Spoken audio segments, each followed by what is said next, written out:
At 7:12 p.m. on October 3rd, 2023, I watched my stepmother stir exactly 9 drops of something clear into my wine glass before sliding it across the marble counter with a smile that never reached her eyes. I didn't say a word. I lifted the glass, thanked her calmly, and then poured the entire drink into the potted orchid behind her back. If you've ever been betrayed by someone who calls you sweetheart, you already know the kind of silence that follows. Before I tell you what happened next, take a second and tell me in the comments, have you ever had that gut feeling about someone in your own family? The kind that makes your skin prickle before your mind catches up. Because that night, mine screamed. My name is Victoria Hale. I'm 32 years old, the founder and CEO of Hale Biotech. And as of last quarter, my personal net worth sat at $120 million, not including the controlling shares I held in the company my father built before he died. People think money makes you powerful. What they don't tell you is how often it paints a target on your back, especially when the person holding the dart is sitting at your own dining table. I first met my stepmother, Linda Carver Hale, 8 years ago at a charity gala in Dallas. She wore a navy silk gown, diamond drop earrings, and the kind of practiced vulnerability that made older men lean in to protect her. My father, Charles Hale, was 61 then, recently widowed, softened by grief, hungry for warmth. She was 39. He married her within 11 months. I remember standing in the courthouse hallway after the ceremony, watching her slip her hand into his arm like it belonged there, and thinking one very clear sentence: she's not here for love. But I didn't fight it. I didn't warn him, because my father was finally smiling again after 2 years of silence, and I loved him too much to take that away. He died 4 years later from a sudden aneurysm. No warning, no goodbye. And when the lawyers finished reading his will, I learned just how carefully he had planned for exactly that possibility. Everything: the company, the trust accounts, the properties, the investment portfolios, had been placed into an irrevocable structure that transferred full control to me as the sole heir. Linda received a generous but fixed settlement, a $7 million trust, and lifetime residence rights in the Dallas estate. She never forgave that. Not openly. Linda was too polished for open anger. Instead, she perfected something far more dangerous: patience. For 3 years after my father died, she played the role of the supportive stepmother flawlessly. She called me every Sunday, sent handwritten holiday cards, asked about quarterly earnings with polite interest. She even cried at my Forbes interview, saying on camera that she was so proud of the daughter Charles left behind. It was convincing, so convincing that I almost believed it myself. Until 6 weeks before the wine incident. That's when small things started happening. At first, they were easy to dismiss. A faint metallic taste in my morning coffee when I stayed at the Dallas estate. Sudden dizziness during late-night work sessions at home. Unexplained nausea that my physician initially attributed to stress. I run a biotech company. Stress is practically part of the job description. But then came the blood test. I remember the exact moment my doctor called. It was 2:46 p.m. on a Thursday. I was reviewing a merger proposal when his voice turned unusually careful. "Victoria," he said, "are you taking any heavy metal supplements?" I laughed. "No. Why?" There was a pause. "Because your toxicology panel shows elevated arsenic levels." The room went very quiet. Arsenic, not enough to kill immediately, just enough to weaken, to accumulate, to cause gradual organ failure over time. It's the kind of poisoning that looks like natural illness, the kind that could pass unnoticed if no one was specifically looking for it. My doctor insisted there must be some environmental explanation: contaminated water, industrial exposure. But I knew something he didn't. The symptoms only appeared when I stayed at one place: the Dallas estate, Linda's house. That's when I hired a private forensic investigator. I didn't confront her. I didn't accuse. I did what CEOs do best. I collected data. Within 2 weeks, we installed discrete water and food testing protocols whenever I visited the estate. Everything I consumed was tracked. Every sample was analyzed. The results were consistent. The arsenic exposure only occurred during meals prepared in Linda's kitchen, and always in trace amounts, just enough to stay under immediate detection thresholds, just enough to kill slowly. When the investigator handed me the lab reports, he asked quietly, "Do you want to go to the police?" I remember staring at the numbers on the page. 0.08 micrograms per liter, 0.11, 0.09. Tiny doses, meticulously controlled. This wasn't impulsive. This was calculated. And I said something that surprised even me. "No," I told him calmly. "Not yet." Because calling the police would only stop her. It wouldn't expose her. It wouldn't answer the question that mattered most. Why now? Linda had waited years. Years of patience. Years of pretending. So what changed? Why did she suddenly decide it was time for me to die? I got my answer 3 days later, in the form of a letter that arrived from my family's estate attorney. Inside was a notice regarding a legal petition Linda had quietly filed in probate court. A petition claiming I was mentally unfit to control the Hale Trust due to documented neurological decline. Attached were medical records, forged ones, records that showed symptoms consistent with progressive cognitive poisoning, the kind arsenic could cause. In other words, she wasn't just trying to kill me. She was building a legal case to take everything before I died. And at the bottom of the petition was a date, a court hearing scheduled for exactly 28 days later. That's when I realized something chilling. The poisoning wasn't random. It was timed, carefully, precisely. She needed me weak enough to appear unstable, but alive, long enough to sign control over. And that meant she wasn't done yet. Not even close. Which brings us back to the night of October 3rd, to the wine glass, to the 9 clear drops she thought I swallowed. Because as I set that empty glass back on the counter, Linda smiled warmly and said something that at the time sounded almost affectionate. "Victoria," she said softly, "you look tired lately. You should really start thinking about stepping back. You don't have to carry everything alone." I smiled back, calm, steady, and in that moment, I realized something else. She believed I had no idea. She thought she was still in control. She didn't know I had already begun preparing something far more dangerous than a police report. Something that would unfold slowly, publicly, irreversibly. And the first step of that plan had already been set in motion 2 days earlier, when I transferred exactly $3.2 million into an account under a name Linda Hale had never heard before.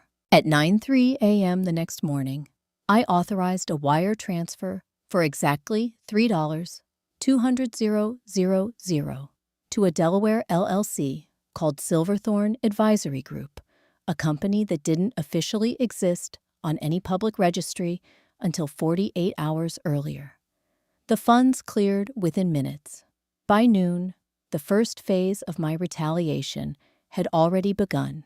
If you're wondering why someone with access to a $120 million portfolio would move money in secret, ask yourself this. What would you do if the person poisoning you was already trying to prove you were mentally unstable? Because from that moment on, everything I did had to serve 2 purposes at once. It had to protect me, and it had to build a case strong enough to destroy her. Silverthorne wasn't an investment firm. It was a forensic litigation unit, the kind high-net-worth clients hire when betrayal crosses into criminal strategy. Their specialty wasn't just proving wrongdoing. It was exposing intent, and intent is what wins cases. The firm was led by a woman named Danielle Mercer, 45 former federal prosecutor, ruthless, in a way that never required raising her voice. When we met in her office, overlooking the Hudson River, She didn't waste time with sympathy. She read the lab reports, the probate petition, the forged medical records, and then looked directly at me. "You're not just dealing with attempted murder," she said evenly. "You're dealing with a long-term asset capture strategy." Her words were clinical, accurate, chilling. "Can you prove it?" I asked. She didn't answer right away. Instead, she slid a legal pad across the desk toward me. On it were 3 bullet points: access, motive, timeline. "If we can establish these 3 clearly," Danielle said, "we don't just stop her. We make sure she never touches another dollar of yours again." That's when she asked the question that mattered most. "Victoria," she said, "are you prepared for this to become public? Because if we did this properly, if we exposed the poisoning, the forged records, the probate manipulation, it wouldn't stay private. There would be hearings, news coverage, shareholder questions, board scrutiny. My reputation would be tied to the scandal. For a CEO, that risk isn't small." But I didn't hesitate. "Yes," I told her, because I'd already realized something important. Silence protects predators. Visibility traps them. And Linda Hale's greatest weakness was her obsession with appearances. She cared more about how she looked than what she did, which meant the worst punishment for her wouldn't be prison. It would be exposure. Danielle leaned back in her chair, studying me for a moment. "Then we don't go to the police yet," she said. We let her continue, carefully, under controlled conditions. Her plan was simple in theory, dangerous in practice. We would document every interaction, every meal, every trace toxin level, every legal move she made. And when the moment was right, we would reveal everything at once in a setting she couldn't control. But first, we needed proof of something deeper than poisoning. We needed to understand how long she'd been planning this. Because arsenic wasn't something you just bought casually. It required sourcing, research, preparation, which meant there would be a trail. The first breakthrough came 5 days later. It started with something small. A credit card transaction. One of Linda's secondary cards, the kind she rarely used, had a purchase record from 8 months earlier at a specialty chemical supplier in Houston. The charge amount, $2,860. The item description was vague. Laboratory preservation materials. But when Danielle's team subpoenaed the detailed invoice, the truth surfaced. Sodium arsenite, a compound commonly used in lab settings. Also, one of the most precise substances for slow poisoning. The purchase date hit me like a physical blow.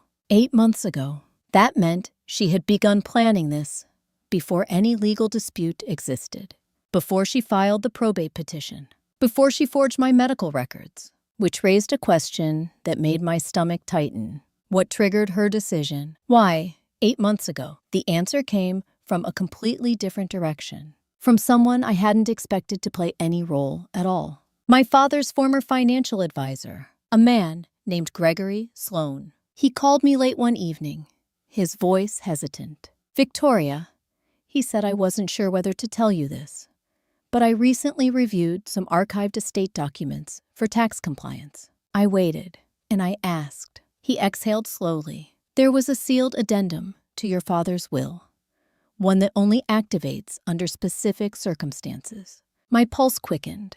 What circumstances? His answer came quietly. If his surviving spouse ever attempts to challenge the trust structure legally. The room went still, because Linda had just done exactly that, which meant something else. There was a part of my father's estate plan I had never seen, something he had deliberately hidden. And Gregory's next words made it even stranger. "The addendum doesn't transfer money," he said. "It transfers control of something else." "What something?" He hesitated. "An asset that isn't listed in the main trust filings. An undisclosed asset, one my father had kept completely off the official estate records." I felt a cold realization settle in. Linda wasn't just trying to take my current wealth. She might have been searching for something she believed I didn't even know existed. And when I asked Gregory what that hidden asset was, his answer only deepened the mystery. "I can't see the full details yet," he admitted. The document requires an in-person verification process at the original law firm in Chicago.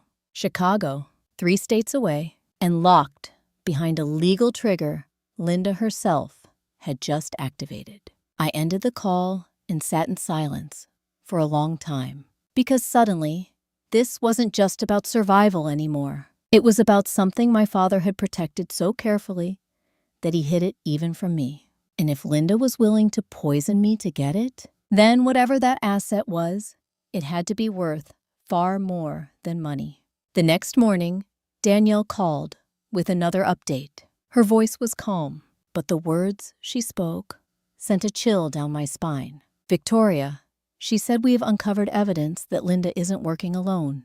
There was a second name connected to the chemical purchase, a name tied to the forged medical records, and someone who, according to financial records, had been quietly receiving monthly payments from Linda for almost a year. When Danielle told me who it was, I felt something inside me shift, because it wasn't a stranger. It wasn't a business rival.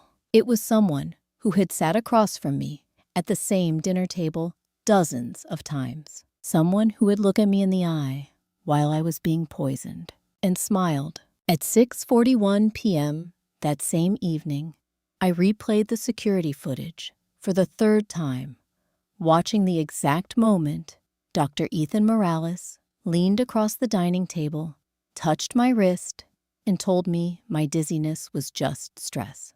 In the corner of the frame, Linda Hale was smiling softly, her hand resting over his for exactly 3 seconds before pulling away. That was the moment I realized the man who had been monitoring my health for 2 years had also been helping her kill me. If you've ever trusted someone with your body, your medical records, your fears, your vulnerabilities, imagine learning they were quietly selling your decline in monthly installments. Because that's exactly what Dr. Ethan Morales had done. He wasn't just my primary physician. He was the one who had signed the very documents Linda attached to her probate petition, the forged neurological evaluations claiming I was experiencing cognitive deterioration. And now we knew he had been receiving $12,000 every month from a shell account linked to Linda. For 11 months, Danielle Mercer didn't soften the truth when she explained it. This wasn't bribery in the traditional sense, she said over a secure call. This was a contractual relationship. He provided medical cover. She provided financial compensation. How long, I asked quietly. Longer than the poisoning, Danielle said. The payments started 14 months ago. 14 months. That meant Linda had begun securing her medical ally long before she purchased the arsenic, which meant the poisoning plan had likely been conceptualized even earlier than we thought. I sat back in my office chair, staring out at the Manhattan skyline, and felt something colder than anger settle in. Clarity, because betrayal stops hurting when you finally understand its structure.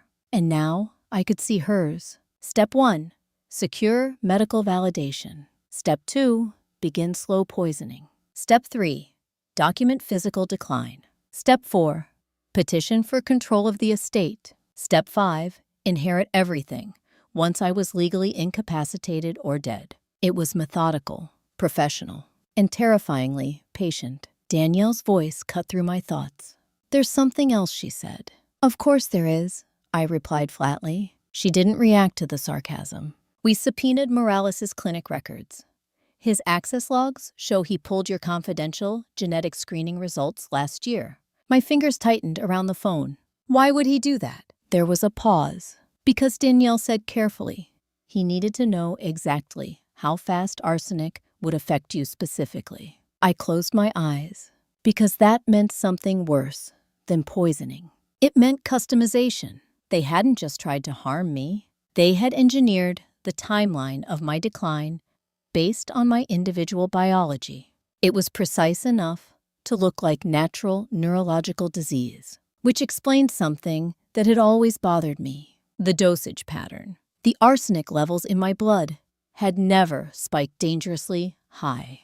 They hovered in a narrow range, consistent, controlled, almost optimized. And that level of control only comes from medical expertise. Silence stretched between us. Then Danielle asked a question that made my stomach drop. "Victoria," she said, "have you ever signed any power of attorney documents with Morales present?" I thought back. Then I remembered. 6 months ago, after a minor fainting episode, Morales had insisted I sign a temporary medical authorization form, just in case.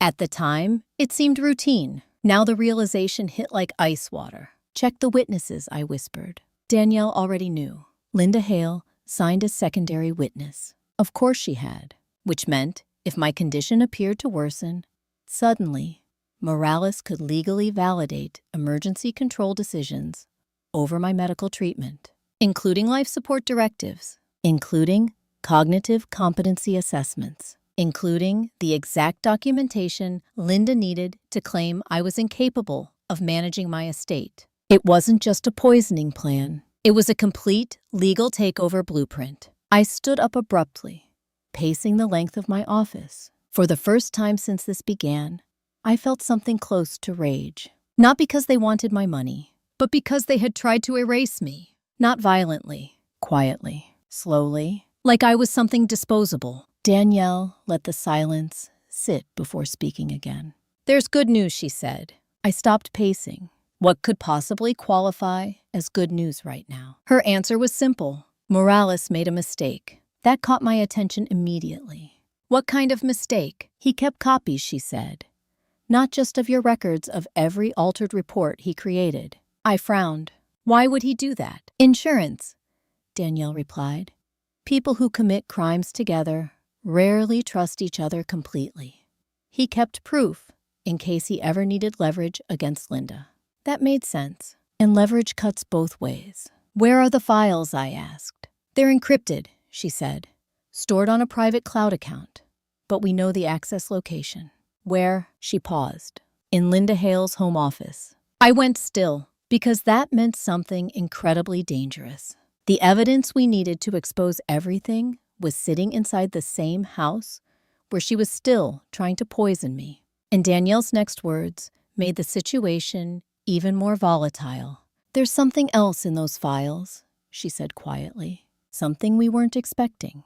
I waited. She took a breath. "Victoria, the earliest altered medical report isn't from last year." My pulse quickened. How early? Her answer changed everything.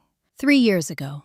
3 years? Long before the arsenic. Long before the probate petition. Long before any visible conflict between us. Which meant one chilling possibility. Linda hadn't just decided to eliminate me recently. She had been preparing to replace me for years, before my father even died. And that raised a question that hit harder than any other.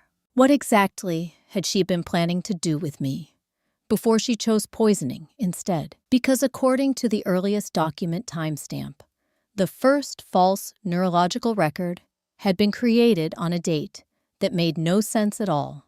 It was dated exactly 12 days before my father's sudden death. At 2:18 a.m. that night, I sat alone in my Manhattan apartment, staring at the timestamp on the screen, August 6th, 2019. The date Dr. Ethan Morales had created the first falsified neurological report about me. My father died 12 days later at 5:02 a.m. on August 18th. From what doctors called a sudden aneurysm. I didn't move for a long time, because once you see a pattern, you can't unsee it. And suddenly, something I had accepted as tragic but natural began to look calculated. Before I go further, I want to ask you something. Honestly, if you discovered evidence that someone close to you might have planned harm years before it actually happened, would you want to know everything? Or would part of you wish you could still believe it was just coincidence? Because that night, I realized I might be standing at the edge of something far darker than inheritance greed. Danielle Mercer's voice broke the silence through my headset. "We need to stay rational," she said calmly. "Right now, we only have proof Morales fabricated a report before your father died. That doesn't automatically connect to his death. She was right. Legally, we couldn't jump to conclusions. But emotionally, I couldn't ignore the timing, because I remembered something very specific about that week in August. My father had seemed afraid.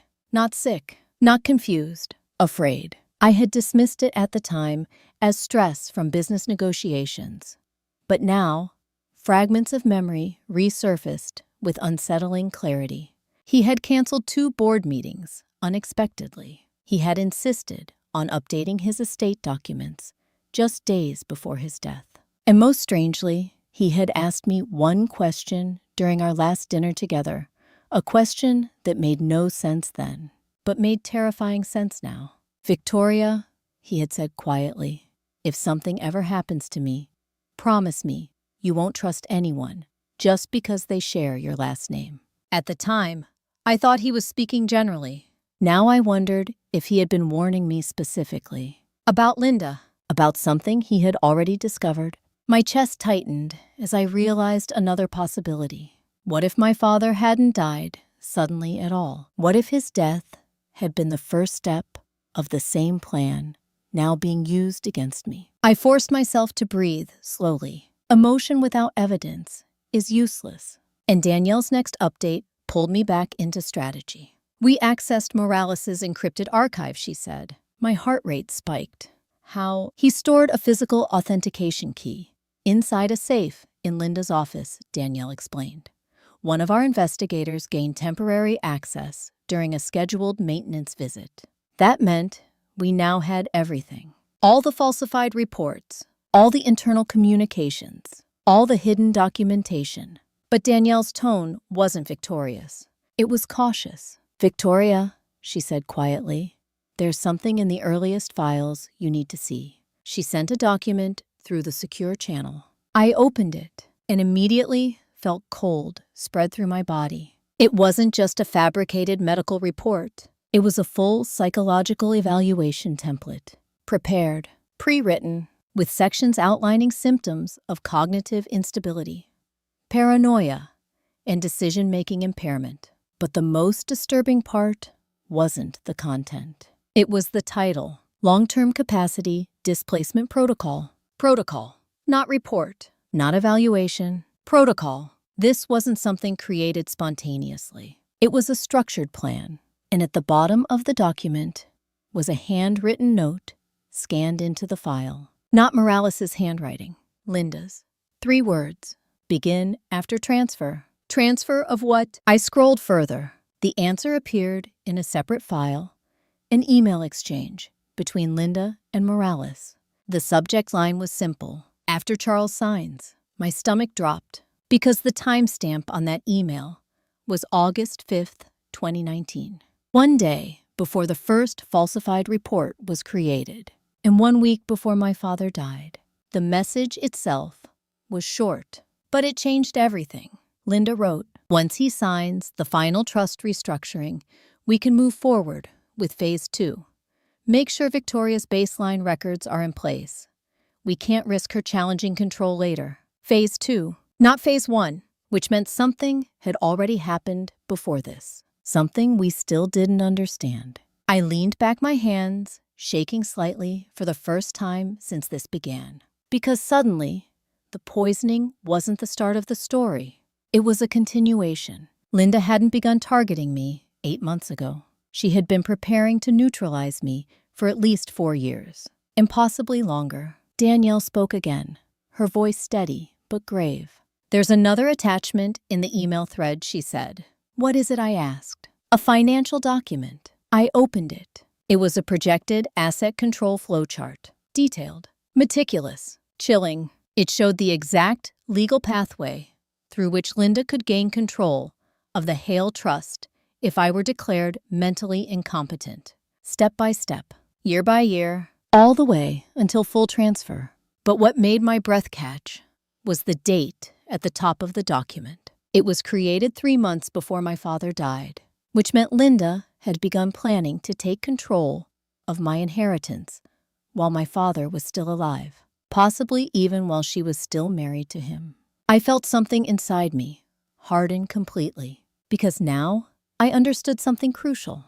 This wasn't just greed. This was obsession, long-term strategic obsession. And people who plan that far ahead don't stop easily. Danielle's final words that night confirmed exactly how dangerous this was. "Victoria," she said, "based on the timeline, we believe Linda expected you to be legally incapacitated within 18 months of your father's death."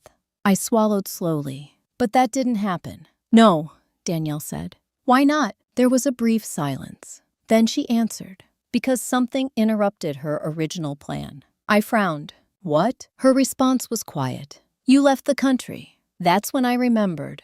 3.5 years ago, just months after my father died, I had relocated temporarily to Switzerland to oversee Hale Biotech's European expansion.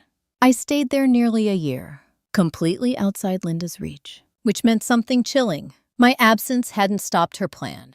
It had only delayed it. And when I returned to the U.S., she must have resumed exactly where she left off. But that realization led to a deeper, more unsettling question. If her original plan had failed once, what had made her confident the second attempt would succeed? Because according to the most recent financial projections we uncovered, Linda wasn't just expecting to control my current assets. She was expecting to acquire something far more valuable within the next 12 months. An asset listed only by a coded reference name, a name I had never seen before, and one that matched exactly the undisclosed asset my father's advisor mentioned in the sealed will addendum. The code name read Project Blackridge. At 10:27 a.m. on October 9th, I received a certified letter from the probate court confirming Linda Hale's petition for emergency competency review had officially been accepted for preliminary consideration. The hearing date remained unchanged, 21 days away, and unless I intervened, a court-appointed neurologist would soon be authorized to evaluate my mental fitness under the exact medical framework she and Dr. Morales had designed years ago. In other words, the clock wasn't just ticking, it was accelerating. Before we go further, let me ask you something. If you knew someone was building a legal case to erase your control over your own life, would you fight immediately, or would you wait until they were fully exposed? Because that was the choice in front of me. Danielle Mercer made the stakes crystal clear. "If we challenge the petition now," she said during our strategy meeting, "we can slow it down, but we won't destroy her." I folded my hands calmly on the conference table. "And if we wait," her eyes held mine, "then we let her walk into a public trap she can't escape." That's when I understood the real battlefield. This wasn't just a legal case. It was a timing war, and Linda had already committed to a timeline she couldn't easily change. The poisoning levels, the medical records, the probate filing, everything was calibrated to reach a critical point within about 30 days, which meant we had one advantage: predictability. Predators who plan too precisely often become trapped by their own schedules. Danielle slid a thick folder toward me. Inside were the full financial records tied to Project Blackridge, and as I read through the details, something inside me went completely still. Because it wasn't a company. It wasn't a property. It wasn't even a traditional asset. Project Blackridge was a private biopharmaceutical patent cluster, specifically a set of genetic therapy licenses my father had quietly acquired through shell corporations over a 10-year period. Licenses tied to experimental treatments for rare neurological disorders. Treatments that, if successfully commercialized, could be worth billions, not millions, billions. And according to the sealed trust structure, those patents were scheduled to transfer into my personal control exactly 1 year after my father's death, which explained everything. Linda hadn't just been targeting my existing wealth. She had been waiting for something far bigger to mature, something she couldn't access until a specific legal trigger date. And that trigger date was approaching in less than 3 weeks, the same week as the competency hearing, which meant her entire timeline suddenly made horrifying sense. She needed me, declared mentally unfit, before the patent transfer finalized. Because once those assets legally transferred to me, they would be almost impossible for her to claim. But if she controlled my estate at the moment of transfer, she would effectively inherit a multi-billion-dollar biotech portfolio, all without ever appearing to steal anything. Just a grieving widow protecting her unstable stepdaughter. I looked up from the documents slowly. She wasn't trying to take my current wealth, I said quietly. Danielle nodded. No, she said. She was trying to position herself for the next wave, and that wave was enormous. The projected licensing value alone was estimated at $4.6 billion within 5 years, which meant Linda hadn't just been planning a takeover. She had been planning a legacy-level acquisition, one that would elevate her from wealthy widow to one of the most powerful biotech stakeholders in the country. But there was something else in the financial timeline that made my stomach tighten. The original projection model included a contingency note, a handwritten annotation from Linda herself. If transfer risk increases, accelerate Phase 3. Phase 3. I already knew what Phase 2 had been, the legal incapacity protocol, which meant Phase 3 could only mean one thing: final elimination. And that meant something far more dangerous than slow poisoning. I felt a chill crawl up my spine. Danielle, I said quietly, what happens if she realizes the poisoning isn't working fast enough? Danielle didn't hesitate. She escalates, she said. People who plan this long don't abandon the end game. Her words hung heavily in the air. Because escalation doesn't mean legal tactics. It means irreversible ones. And for the first time since this began, I realized I might not just be fighting for my assets. I might be fighting for my life, in a very literal sense. Danielle must have seen the shift in my expression, which is why she continued calmly. We're accelerating our timeline too. She slid another folder toward me. Inside was a detailed operational plan. The centerpiece was the single event circled in red.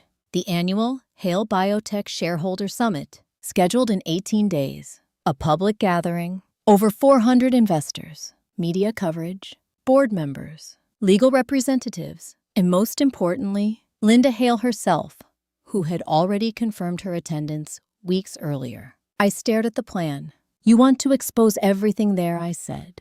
Danielle nodded. In front of witnesses, she said, with documented evidence.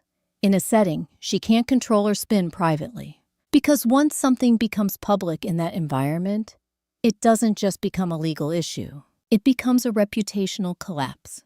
And reputational collapse is something predators fear more than prison. But there was one problem, a major one.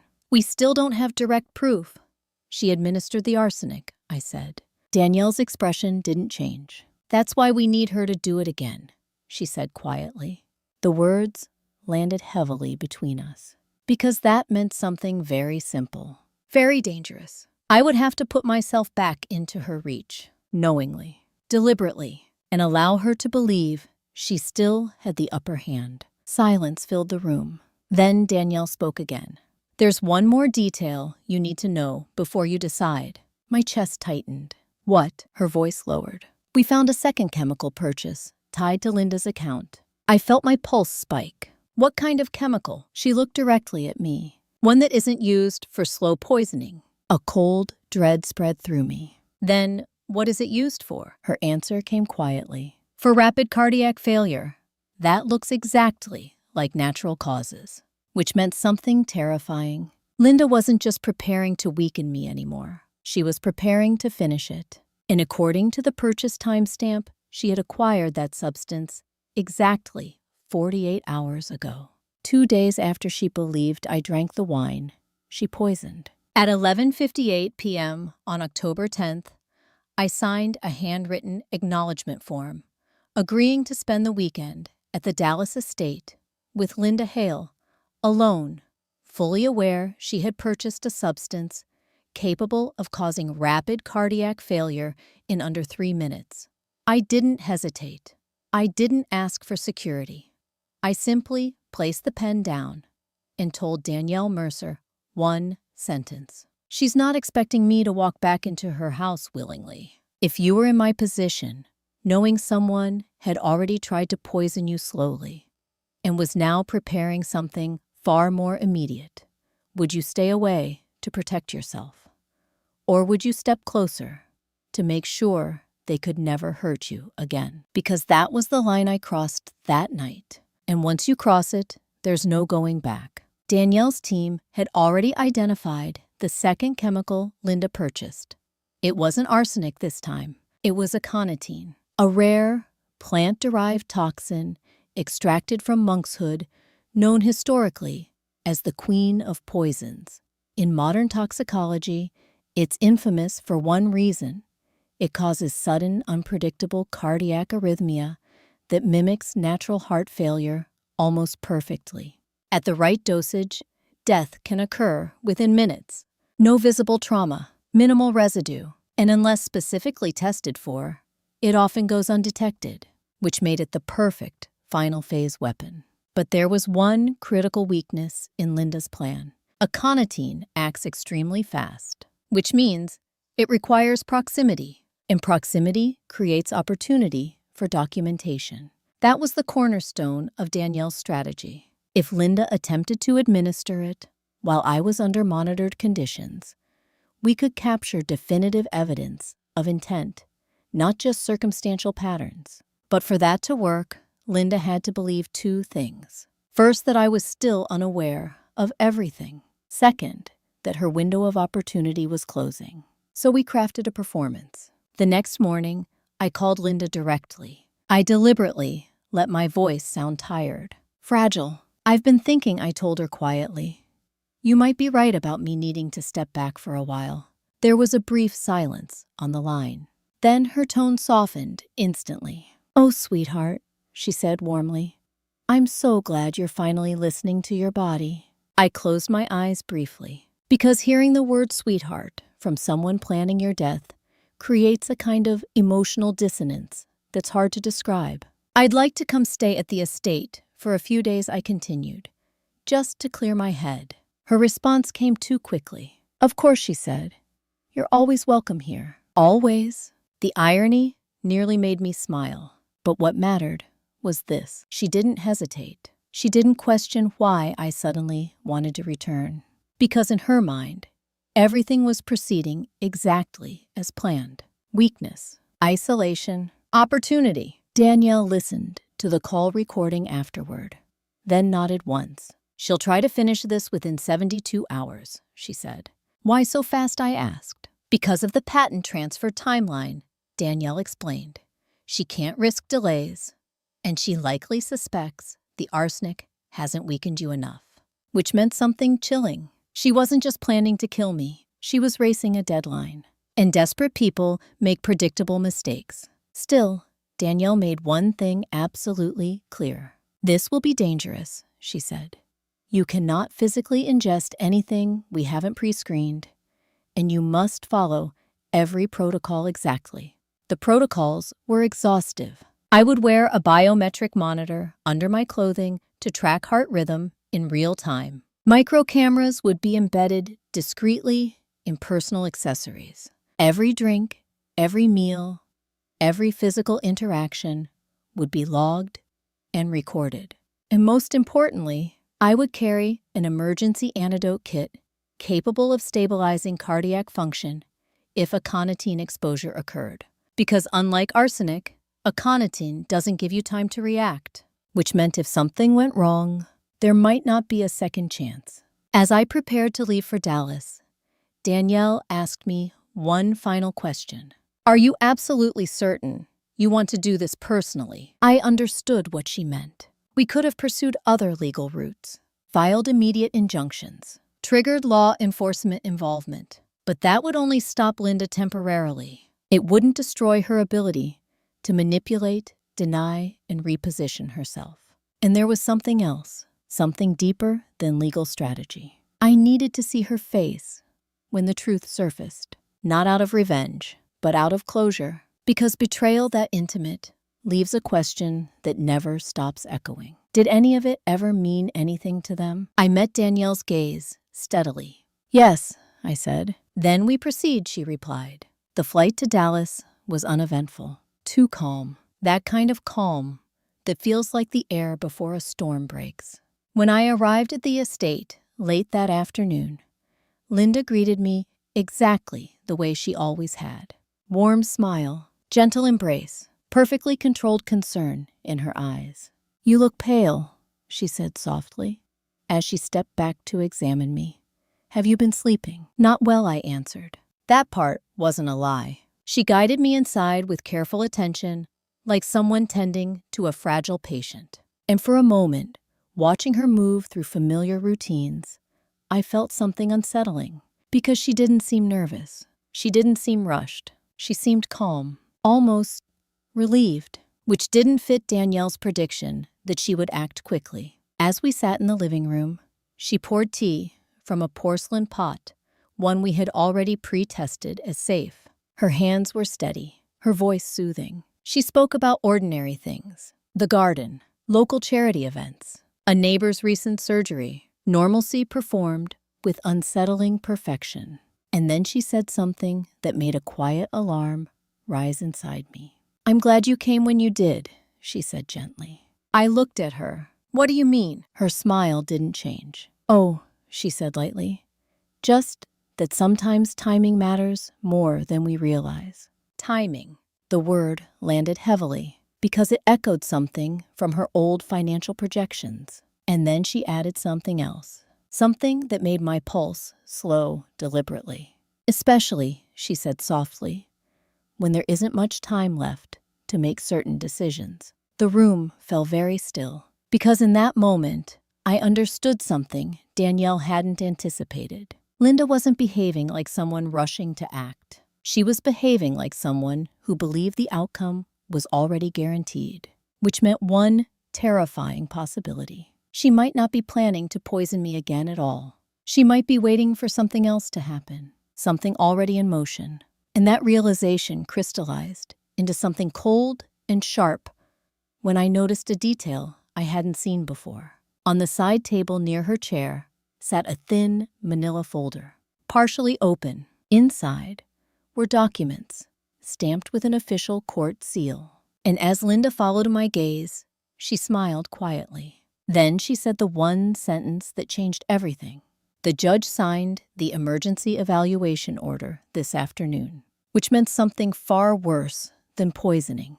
It meant legally she could now bring a court-appointed physician to assess me at any time, including here in this house under her supervision.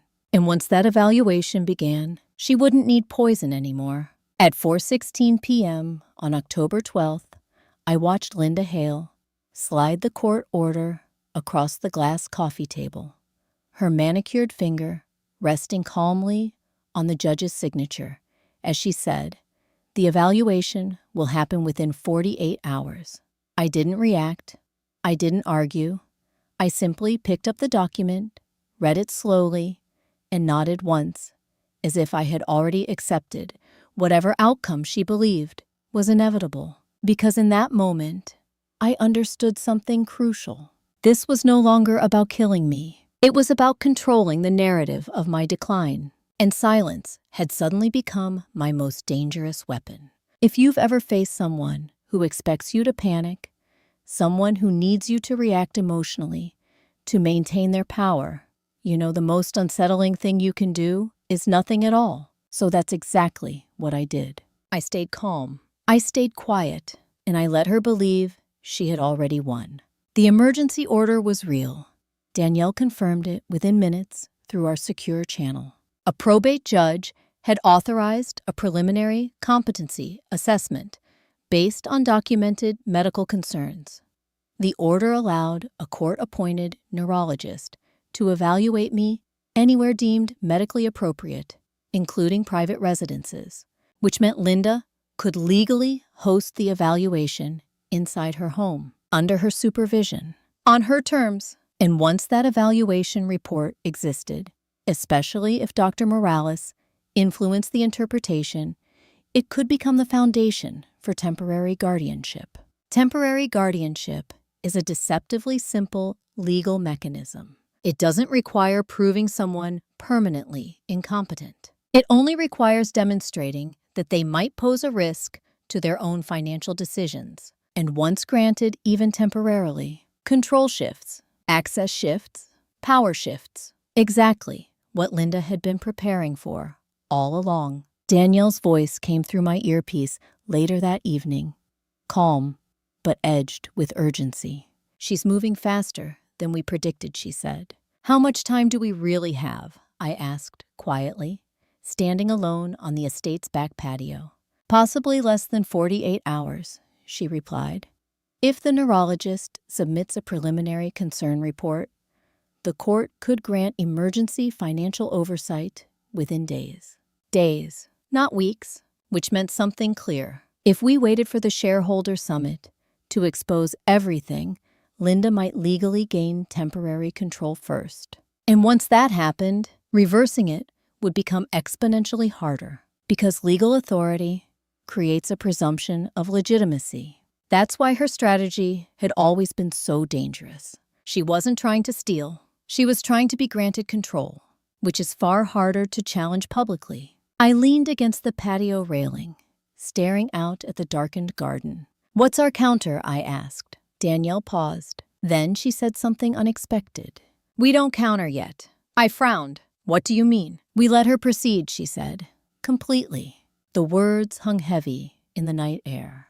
Because that meant something very specific. We needed Linda to commit fully to the legal takeover attempt, to cross the final line, to demonstrate intent so clearly that denial would become impossible. But if she succeeds even temporarily, I began. She won't, Danielle interrupted calmly, because we're not fighting her legally first. I understood immediately. We were fighting her publicly, at the right moment, in the right setting, with the right evidence. But for that to work, Linda needed to believe she was still in control, which meant I needed to continue doing something very difficult. Nothing. For the next 24 hours, I played the role she expected perfectly. I appeared tired, distracted, quiet. I answered her questions slowly. I allowed her to interpret my calmness as resignation, and the more I withdrew emotionally, the more confident she became.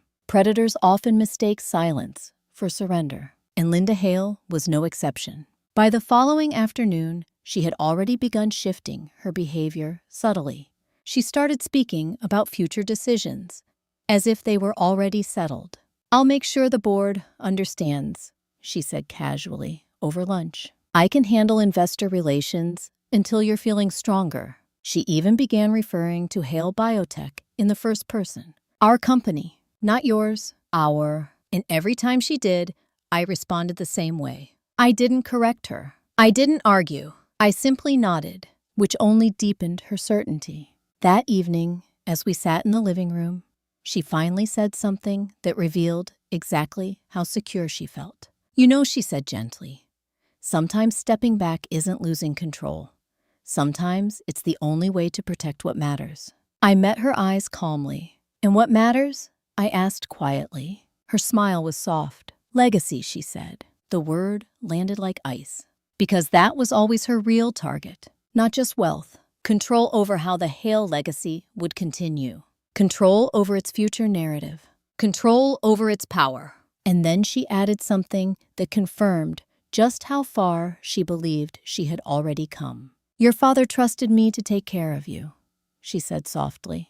I felt something inside me go completely still.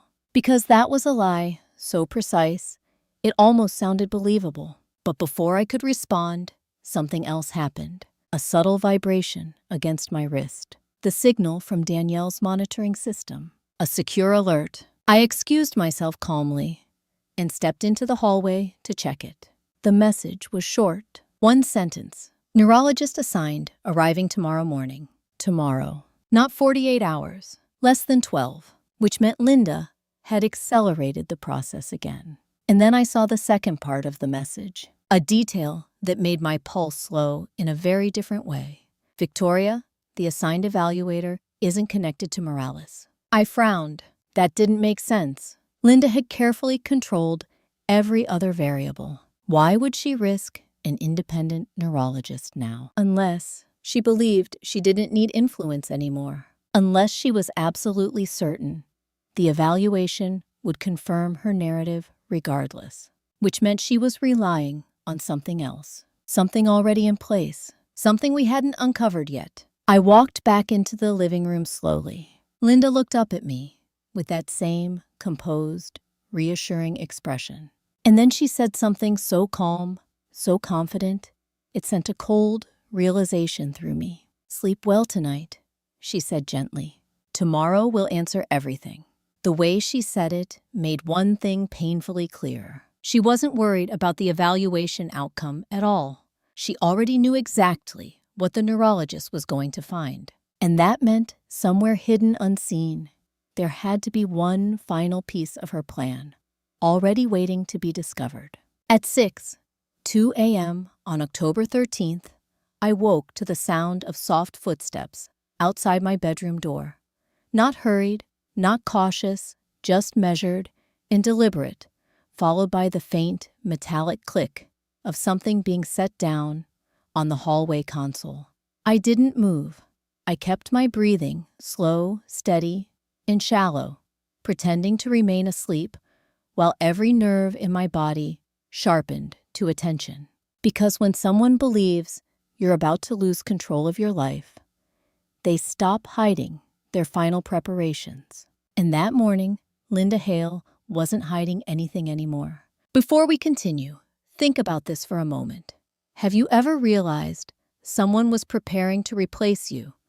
Not emotionally, but legally, structurally, completely, while you were still standing right in front of them. Because that's what I understood as I listened to those footsteps fade. She wasn't trying to destroy me anymore. She was preparing to step into my place. I waited another 10 minutes before getting out of bed.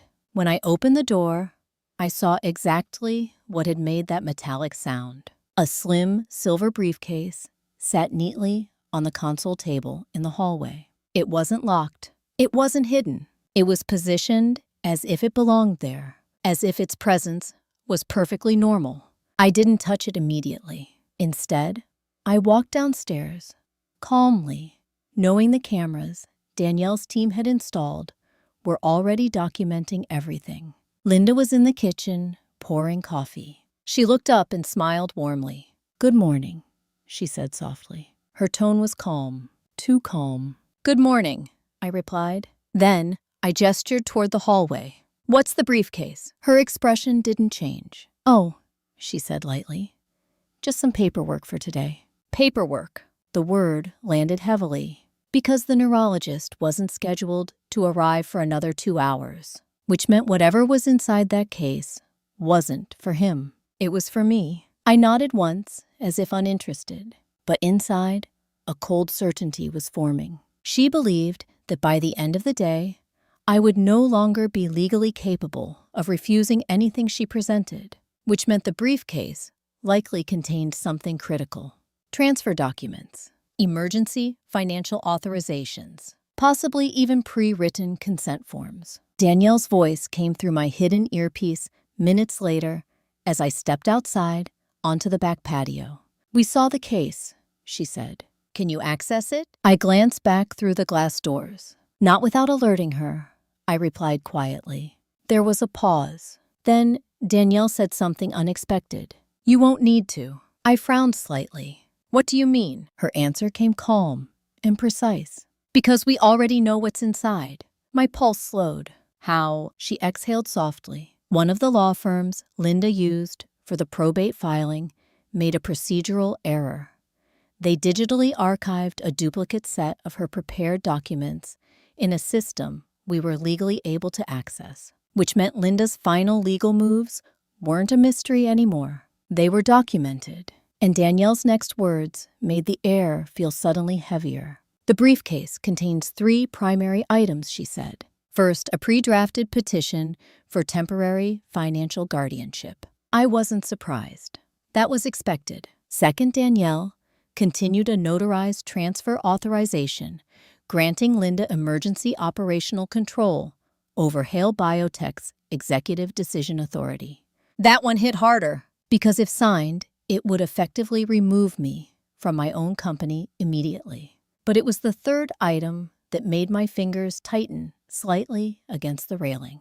A power of attorney directive, Danielle said quietly, effective immediately upon medical validation of cognitive impairment, which meant once the neurologist documented even mild concern, Linda could legally step into my place within hours, not days, hours. She wouldn't need to kill me anymore. She would simply erase my authority. And that realization revealed something even more unsettling. The aconitine she purchased might not have been intended for me, at least not yet. It might have been insurance, a contingency, in case the legal takeover encountered resistance later. Because legal control first, physical elimination later. That was the safest sequence for someone planning long-term asset capture. I felt a cold clarity settle over me. She wasn't rushing, because she didn't need to. In her mind, the trap had already closed. Danielle spoke again. There's something else you need to know. What I asked quietly. The neurologist assigned to your case, Dr. Rebecca Linton, has an impeccable reputation, she said. She has never once issued a contested competency ruling. I nodded slightly. That sounds reassuring. It would be, Danielle replied, if Linda weren't already anticipating her conclusions. My chest tightened. How could she anticipate them? There was a brief pause. Then Danielle answered. Because she believes the evaluation results have already been predetermined. Predetermined. The word sent a chill through me. Predetermined how I asked. Danielle's voice lowered. Victoria, we believe Linda altered something much more fundamental than your medical records. I felt my breath slow. What? Her response came quietly. Your baseline neurological data. I went completely still, because that meant something incredibly dangerous. Every competency evaluation compares current cognitive performance to a patient's historical baseline. If that baseline is manipulated, even normal results can appear as decline, which meant the neurologist could be entirely honest, entirely objective, and still conclude that I was deteriorating, because she would be measuring me against falsified historical data, not reality. I closed my eyes briefly. Linda hadn't just prepared legal documents. She had prepared the framework to make the evaluation itself work against me, which meant something terrifying. Even if I performed perfectly today, it might not matter, because the system she built was designed to validate her narrative regardless. I opened my eyes slowly. Danielle, I said quietly, how do we stop that? Her answer came without hesitation. We don't stop it, she said. We let it happen. The words hung in the air, because letting it happen meant allowing Linda to believe she had successfully secured legal control, allowing her to step forward, to act publicly, to reveal everything she intended to do next. Because the deeper someone commits to a lie, the harder they fall when it collapses. And then Danielle added one final detail that made my pulse steady in a completely different way. There's one piece of evidence we haven't used yet, she said. One we've been saving. I swallowed slowly. What is it? Her voice was calm. Proof that Linda Hale didn't just plan to replace you. There was a pause. Then she finished the sentence. She planned to replace you with someone else entirely. The words sent a cold, precise shock through me. Because replacing me legally was one thing. Replacing me personally meant something far more disturbing. And suddenly, the question that had lingered since this began resurfaced with terrifying clarity. If Linda wasn't just trying to take my assets, who exactly was she planning to give them to? At 9:11 a.m. on October 13th, I watched Dr. Rebecca Linton step through the front doors of the Dallas estate carrying a leather evaluation case and a calm, professional expression, while Linda Hale stood beside her with one hand lightly resting on her arm, smiling in a way that suggested the outcome of this visit had already been decided hours earlier. I didn't greet them immediately. I remained seated in the living room chair where Linda had positioned me, my posture relaxed, my face composed, my heartbeat steady, under the biometric monitor hidden beneath my sleeve. Because in that moment, I wasn't preparing to defend myself. I was preparing to watch her overcommit. Before we go further, think about this. When someone believes they've already won, what do they usually do next? They stop being careful. And that's exactly what Linda Hale did that morning. Dr. Linton introduced herself politely, her tone neutral and reassuring. Miss Hale, she said, this is simply a routine cognitive and neurological assessment. My role is to evaluate your current condition objectively. Her eyes were steady, professional, uninfluenced, exactly as Danielle had predicted, which meant something important. Dr. Linton was not part of Linda's conspiracy. She was an independent evaluator, and that made her both a risk and an opportunity. Because if she detected anything unusual about the baseline data Linda had manipulated, the entire legal framework could crack. But Linda clearly wasn't worried about that. She hovered nearby with subtle control, guiding the environment, adjusting lighting, even positioning a glass of water within my reach. It was the behavior of someone performing concern, not someone anxious about the outcome. The evaluation began simply: memory recall tests, pattern recognition exercises, timed verbal responses, executive function questions. I answered everything calmly, precisely, without hesitation. Because I wasn't just trying to perform well. I was establishing a clear contrast between my actual cognitive state and whatever distorted baseline Linda had prepared. Dr. Linton took careful notes, her expression neutral throughout. But about 30 minutes into the evaluation, something changed. A subtle shift, a pause slightly longer than before. She looked down at her tablet, then back at me, then down again, and I knew immediately she was seeing the discrepancy. Because no matter how carefully Linda altered my historical data, reality has a way of exposing mathematical impossibilities. Eventually, Dr. Linton asked to review my prior medical records directly. Linda stepped forward smoothly. "I have copies ready," she said, reaching for the silver briefcase. There it was, the moment she had been preparing for. She opened the case calmly and handed over a neatly organized folder. Dr. Linton began reviewing the documents, and within seconds, I saw it.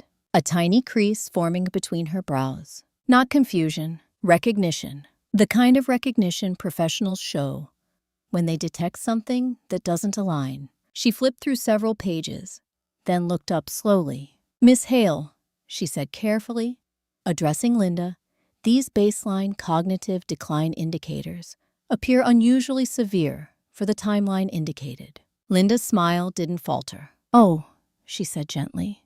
Dr. Morales explained that Victoria's condition has progressed unpredictably.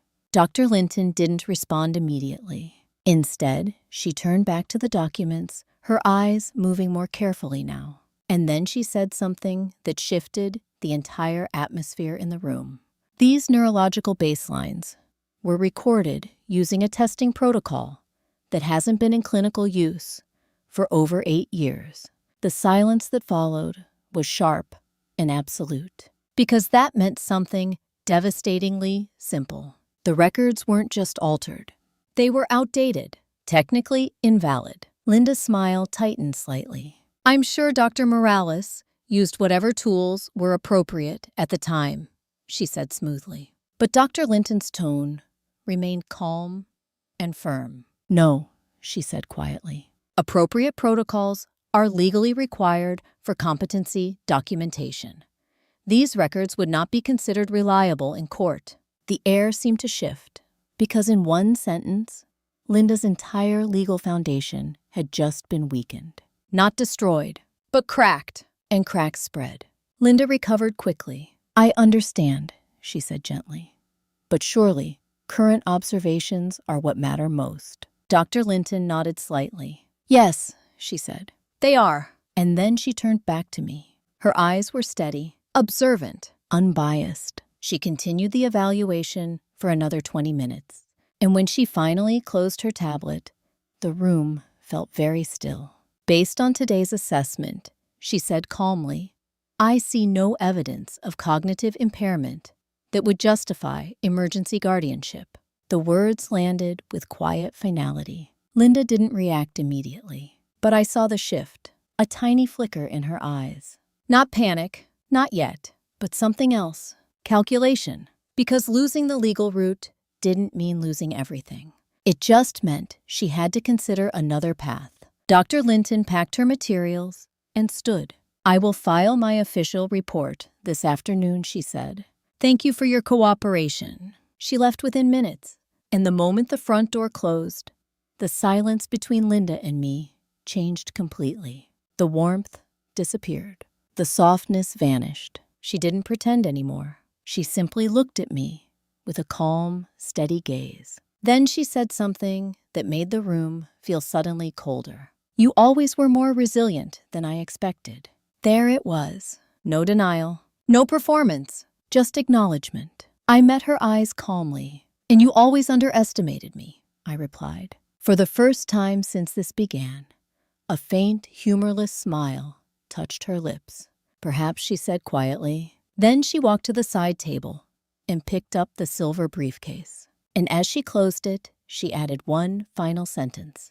"It doesn't matter anymore." The words hung heavily because they meant something very specific. Her legal strategy had failed, which meant only one possibility remained. She was about to escalate, and the quiet certainty in her voice told me she had already decided exactly how. At 7:38 p.m. on October 18th, I stepped onto the stage of the Hale Biotech Annual Shareholder Summit in front of 427 investors, 3 national business news cameras, and a live stream audience of over 12,000 viewers, fully aware that somewhere in the ballroom, Linda Hale believed she was about to publicly reclaim control of my company within the next hour.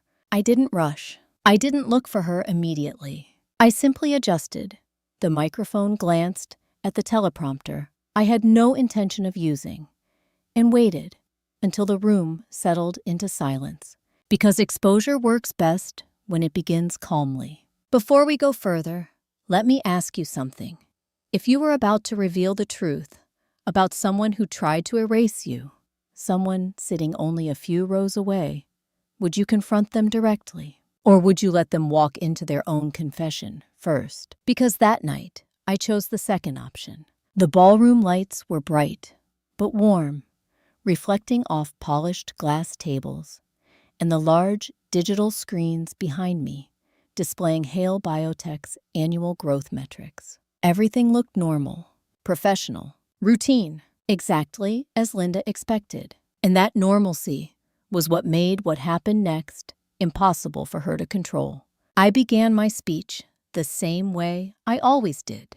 Calm, measured, focused on business performance. Over the past fiscal year, I said, Hale Biotech has expanded its neurological research division by 38%, secured 6 new patent approvals, and advanced clinical trials in 3 countries.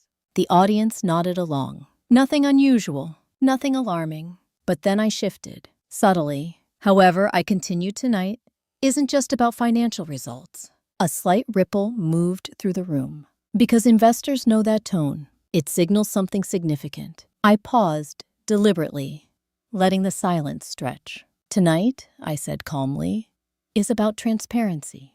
At a table near the front, I saw Linda straighten slightly in her chair.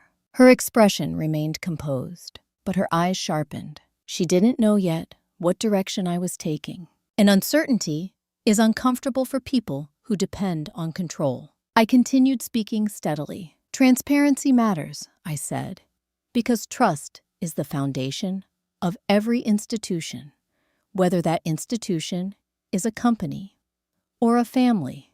The word family landed deliberately. I saw Linda's posture stiffen just slightly. The audience, however, remained attentive but neutral. They still believed this was metaphorical. Then I said something that changed the entire atmosphere. 5 weeks ago, I said calmly, I discovered that someone very close to me had been administering trace amounts of arsenic into my food. The room went completely silent. No whispers, no movement, just stunned stillness. Because accusations that specific don't sound like metaphors. They sound like facts. I didn't raise my voice. I didn't dramatize. I simply let the words sit in the air. Then I added the next layer. That same individual, I continued worked with a licensed physician to fabricate medical records over several years, records intended to falsely portray me as mentally incompetent. A wave of murmurs began to ripple across the ballroom. Investors leaned toward each other. Board members exchanged stunned looks. And for the first time, I saw Linda's composure crack slightly. Just slightly. Her jaw tightened. Her fingers curled around the edge of the table. But she didn't stand. She didn't react openly. Because she still believed something crucial. She believed she could deny everything, which is exactly why the next step mattered. I turned slightly toward the large screen behind me. Rather than simply make accusations, I said calmly, I chose to collect evidence. I nodded once toward the audiovisual technician. The screen changed instantly, and the first image appeared, a clear financial record showing Linda Hale's chemical purchase of sodium arsenite 8 months earlier. Gasps spread through the audience, but I didn't pause. The next image appeared. Bank transfer records documenting monthly payments to Dr. Ethan Morales. More murmurs, more shock. Then came the most devastating piece, a video clip, grainy but unmistakable. Linda in her kitchen, carefully dispensing clear, liquid drops into a wine glass. The timestamp visible in the corner, October 3rd, 7:12 p.m. The exact moment she believed I was ingesting poison. The ballroom erupted. Voices rose. Investors stood. Some shouted in disbelief. And at the center of it all, Linda Hale finally reacted. She rose abruptly from her chair, her face pale, her eyes blazing with controlled fury. "This is absurd," she said sharply, her voice cutting through the noise. "This is a malicious fabrication." There it was. The first stage Danielle had predicted. Denial. I remained calm, steady. I didn't argue. I simply waited. Because denial collapses fastest when confronted with more evidence than it can contain. And I had far more prepared. When the noise settled slightly, I spoke again. "There is additional documentation," I said quietly. The screen shifted once more, now displaying the altered neurological reports. Then the original protocol mismatch analysis. Then the email exchange between Linda and Morales discussing phase 2. Each new image tightened the noose further. Linda's expression shifted from outrage to something sharper, defensive calculation. She stepped forward slightly, her voice rising. "You're misinterpreting private communications," she said. "I was concerned about your health. I was trying to help you." There it was. Stage 2, deflection. Blame shifting. But the room wasn't with her anymore. Because evidence changes perception faster than words ever can. I didn't respond emotionally. Instead, I delivered one of the shortest sentences I've ever spoken. "You didn't try to help me," I said calmly. "You tried to replace me." The words hung in the air like a blade, and they triggered exactly the reaction Danielle predicted next. Linda's expression softened suddenly. Her shoulders sagged slightly. Her voice shifted into something almost wounded. "I was protecting this family," she said quietly. "You were unstable. You were pushing yourself to collapse. Someone had to step in." Stage 3, victim posture. But that was the moment the final piece fell into place. Because victim narratives only work when there isn't a witness contradicting them. And at that exact moment, the ballroom doors opened. 2 figures stepped inside. One was Danielle Mercer. The other was Dr. Ethan Morales, under federal investigation, escorted by legal officers. And when the audience realized who he was, the entire room seemed to inhale at once. Because suddenly, Linda Hale wasn't just facing accusations anymore. She was facing something far more dangerous.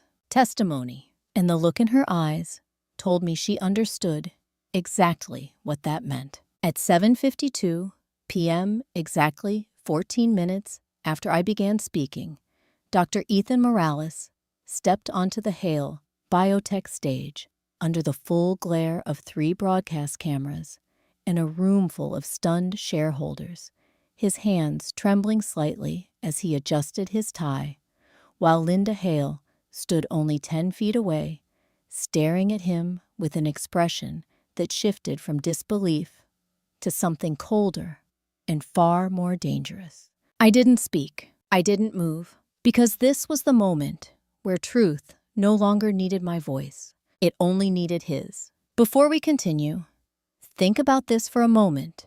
When someone builds a lie, over years, layer by layer, person by person, what ultimately destroys it? Not anger, not revenge, but the moment someone inside the lie decides to step out of it. And that's exactly what Ethan Morales had just done. He took a slow breath and faced the audience. "My name is Dr. Ethan Morales," he said quietly, his voice amplified through the stage microphones. "I was the primary physician responsible for Victoria Hale's medical evaluations over the past 2 years." The room was so silent that even the soft hum of the lighting system felt loud. Morales swallowed. Then he continued, "And the records submitted to the probate court regarding her alleged neurological decline were falsified." The words landed with surgical precision. No drama, no embellishment, just fact. A visible ripple moved through the crowd as the reality settled. And beside him, Linda finally lost control of her composure. "That's a lie," she snapped sharply, her voice cutting through the stillness. Her face flushed, her posture rigid. "You're trying to save yourself," she said, pointing at him. "There is no evidence that I—" Morales didn't look at her. He looked straight ahead. "There is evidence," he said quietly. Then he turned slightly toward the large screen behind us. Danielle nodded once from the side of the stage, and the next image appeared. A signed financial agreement. Linda Hale's signature clearly visible. Monthly payment terms outlined in precise detail. 11 months of transactions. The audience murmured loudly now. But Morales wasn't finished. "There is also recorded communication," he continued, his voice steadier, now, in which Linda Hale explicitly instructed me to design a progressive neurological decline profile for Miss Hale. Linda's voice rose again, sharper this time. "You were compensated for medical consultation," she said quickly. "You're twisting routine professional interactions into something criminal."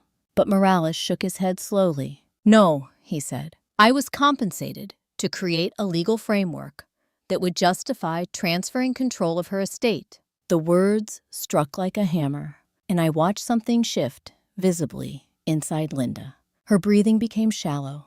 Her eyes darted briefly toward the exits. Because now, denial wasn't holding. Deflection wasn't working. And victim posture had nowhere left to stand. So she moved into the final stage Danielle had predicted. Collapse.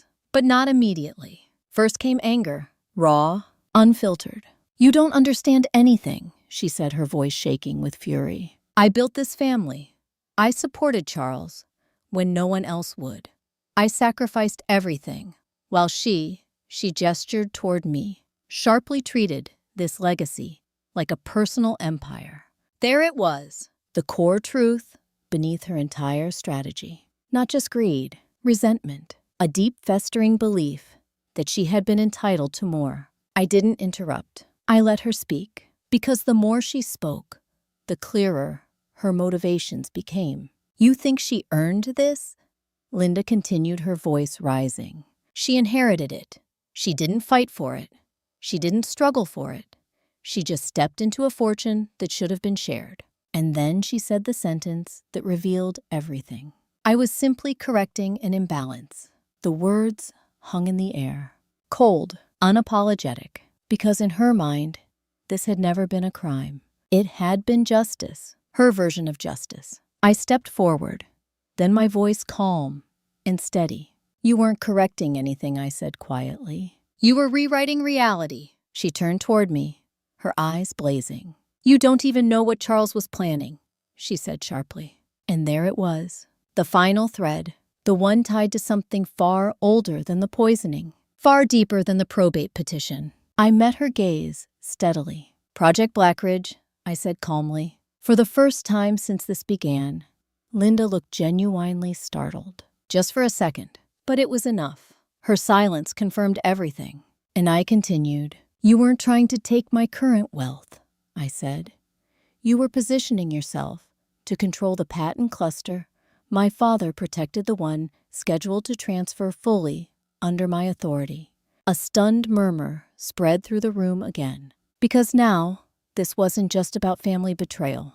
It was about billions. Linda's shoulders sagged slightly. Her anger drained into something quieter, more exhausted. "You don't understand," she said softly. "He promised me security. He promised me a future in this company. And then he left everything to you."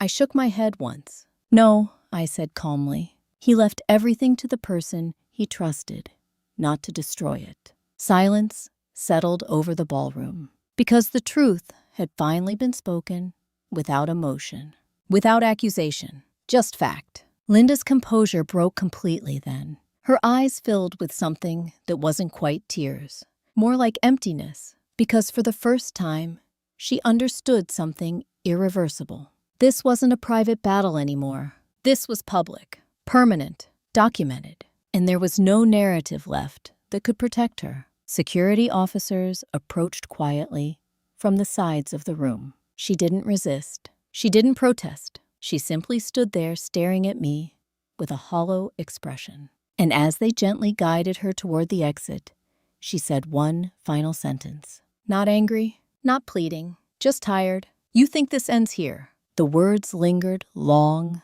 after she was gone, because they carried something unsettling. Not a threat, not defiance, but certainty. And that certainty only made sense when Danielle stepped beside me moments later and whispered something I hadn't expected. "Victoria," she said quietly, "there's one final document we just uncovered." I felt my pulse slow. "What kind of document?" Her answer came softly. "One your father wrote the night before he died. And according to its contents, he hadn't just been protecting his assets from Linda. He had been protecting something far more personal, something he had never told me, something that would change how I understood the past entirely." At 5:34 a.m. on October 19th, I sat alone in my father's old study at the Dallas estate, holding a sealed envelope he had written the night before his death, an envelope marked with my name in his unmistakable handwriting, the ink slightly smudged at the edges, as if his hand had trembled while he wrote it. I didn't open it immediately. I just held it there, in the quiet, listening to the faint ticking of the grandfather clock in the corner. Because after everything that had happened, the poisoning, the betrayal, the public collapse, I understood something clearly. Not all truths feel like victory when you finally reach them. Some feel like endings. Before I tell you what he wrote, let me ask you something honestly. If you discovered that someone you loved had been protecting you from a danger you never even knew existed, would it bring you comfort? Or would it leave you wondering how long you had been living inside a carefully constructed illusion? Because that's what the letter became, not just an explanation, but a final piece of a story that had begun long before I ever realized I was part of it. I broke the seal slowly. Inside was a single sheet of paper and my father's words. "Victoria, if you are reading this, it means I failed to resolve something before I ran out of time." There was no greeting, no gentle introduction, just the directness he always used when something truly mattered. "For years, I believed I could protect you by controlling the structure of our assets. But I eventually realized the real danger was never financial. It was personal. Linda did not marry me because she loved me. She married me because she believed I could give her access to something she had been pursuing long before she ever met our family." My fingers tightened slightly against the paper, because this wasn't about inheritance. It was about intention. "Your mother never told you this, But before she died, she worked with a research group developing early-stage genetic therapy frameworks. Those frameworks became the foundation of what is now Project Blackridge. I closed my eyes briefly because suddenly everything aligned. My mother, the patents, the secrecy. Linda hadn't just targeted my father's wealth. She had targeted a legacy that began even earlier, years before she entered our lives. When I realized Linda had discovered the existence of those patents, I understood she would never stop trying to control them. I attempted to buy time by restructuring the trust so she could not access them directly. But I also knew that once the transfer date approached, she might attempt to remove you as an obstacle. That's when my chest tightened, because it confirmed something I had never allowed myself to fully consider. He had known. He had anticipated the danger. He had tried to prepare for it. If anything happens to me suddenly, it will not be coincidence. The words blurred slightly as I read them, not because of tears, but because of the weight behind them. Your strength has always been your clarity. Do not waste it on hatred. Protect what matters. Build something that cannot be taken by fear or greed. And then came his final sentence, the one that settled into me like a quiet truth. You were never meant to fight for this legacy alone. It belongs to you because you understand its purpose, not its price. I lowered the letter slowly, and for the first time since this entire ordeal began, I felt something inside me soften. Not relief, not triumph, but closure. Because my father hadn't left me wealth, he had left me responsibility. Responsibility to protect something larger than money, something rooted in the work my mother had begun long before I ever stepped into leadership. Linda had tried to take control of that legacy through manipulation, through deception, through patience, twisted into obsession. But in the end, she hadn't lost because I defeated her. She lost because the truth she tried to rewrite was stronger than the narrative she built.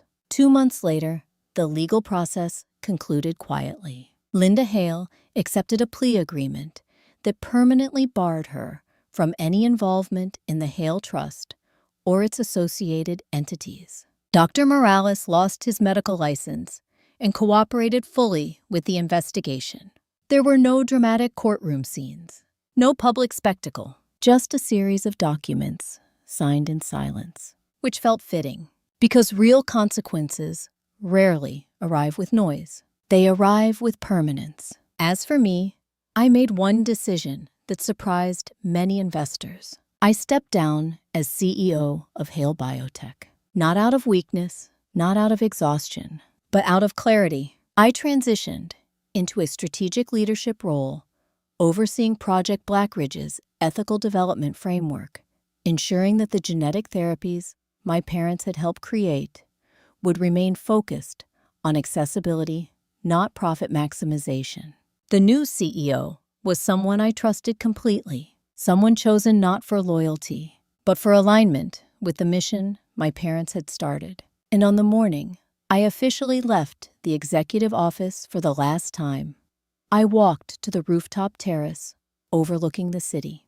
The sky was pale blue, the air still, quiet. I stood there for a long time, feeling something I hadn't felt in years. Peace, not the fragile kind that depends on control, but the steady kind that comes from knowing the danger has passed and the boundaries you built will hold. Before I left, I placed my father's letter in a locked drawer inside the study at the estate. Not hidden, not displayed, just preserved, exactly where it belonged. And as I closed the drawer, I thought about something I want to leave you with. Sometimes revenge isn't about destroying the person who hurt you. Sometimes it's about refusing to become the person they tried to turn you into. If this story resonated with you, if you've ever had to rebuild your life after betrayal from someone you trusted, let me know in the comments.